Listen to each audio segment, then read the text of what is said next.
ಆದಿಮಾಯು ಮೂರು ಮೂರ್ತಿಗಳಿಗಿಂತ ಕಾರ್ಯ ಸೃಷ್ಟಿ ಸ್ಥಿತಿ ಲಯ ಸ್ಥಿತಿ ಪಾಲಕನಾದ ನನಗೆ ವಾಸಕ್ಕೆ ಈ ವೈಕುಂಠ ಲೋಕ.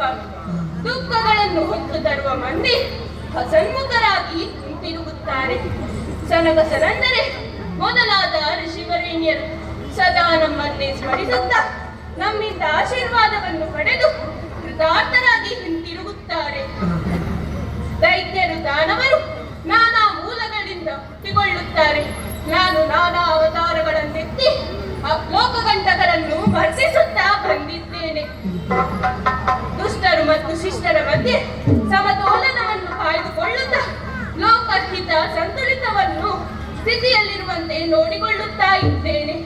ಗರುಡನ ಸೇವೆ ಸದಾ ನಮ್ಮ ಪಾಲಿಗಿದೆ. ಕಡಲ ಸುತೆಯಾದ ಲಕ್ಷ್ಮಿ ಸದಾ ನನ್ನ ಪಾದ ಪೂಜೆಯಲ್ಲಿ ನಿರತಳಾಗಿದ್ದಾಳೆ. ಸಂತಸದ ಕ್ಷಣ ಹದಾರು ಬರುತ್ತಿರುವುದು ಯಾರ